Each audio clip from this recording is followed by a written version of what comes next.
Hi, I'm Jonathan Lavender, and thanks for joining us. I'm happy to give you a quick overview of our new and exciting edition of Doing Business in Israel, the magazine that covers everything you need to know about the bustling Israeli markets. So let's dive in.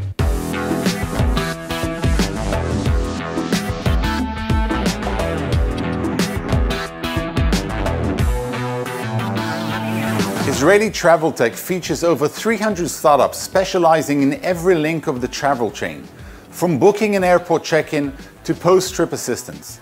In light of the pandemic, many of these startups have channeled their creativity and unique technological developments into helping the travel sector bounce back. When the World Health Organization and the World Travel Organization searched for the best solution to pull the sector out of its hole, they found the answer in Citru, a fascinating Israeli startup that promises to shorten security checks, saving travelers time and airports money without sacrificing safety. We're fortunate enough to speak with Citru's CEO, Asaf Frenkel, and hear from him about the startup's unexpected rise during the pandemic. You knew it was coming. The global flood of SPACs continues, and Israeli startups have been riding the wave. In order to learn more about SPACs in Israel, I'm happy to introduce Nelly Stockheimer, one of our experts in the deals practice in KPMG in Israel.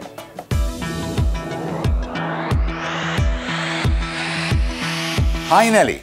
Hi, Jonathan. Great to be here. What are the main local industries and companies that choose to go public via SPAC? SPACs have become increasingly popular amongst Israeli tech unicorns that on the one hand have valuations high enough to catch the attention of investors, and that on the other hand continue to show potential for significant future growth. This allows individual investors to join the party and potentially enjoy the value creation and related returns often realized in the late growth stage. Some leading Israeli tech companies looking to list via SPAC this year include those in the field of fintech, such as Fundbox, eToro, or Payoneer, companies that cater to the automotive space, be it autonomous vehicles or e-mobility, such as Innoviz, Re, and Autonomo, and companies in the ad tech space, such as Tabula. All of these companies are in the Unicorn Club with valuations of more than $1 billion, some as high as $10 billion. Nelly, is SPACs taking over old school M&As, or are we seeing upticks across the board? Okay, so SPACs specifically and IPOs in general are definitely not taking over private M&As.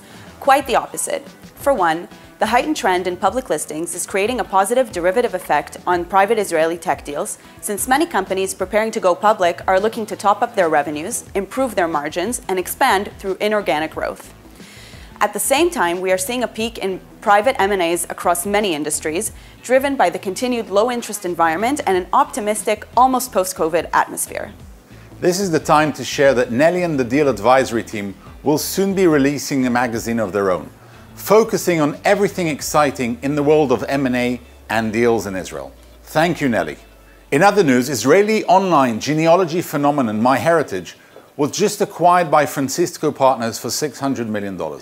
MyHeritage allows users to build their family tree and learn more about their family history, stressing the notion that Israeli is indeed one big family. Speaking of family, another holiday season is just around the corner, and so is all the traveling that comes with it. Traveling that during this Corona era can no longer be taken for granted. We decided to dedicate this edition of Doing Business in Israel to the sector that aims to bring travel back quickly and safely. On this first night of the Jewish Passover, we tell the story of Exodus, a story of freedom. For this holiday season, we wish for everyone to be released from the frustrating restrictions imposed by the pandemic. We also tell the story of Israelites traveling in the desert for 40 years to reach the Promised Land. Maybe if they had ways to guide them, it wouldn't have taken so long. Thank you all for joining us, and see you at the next time of Doing Business in Israel. Bye.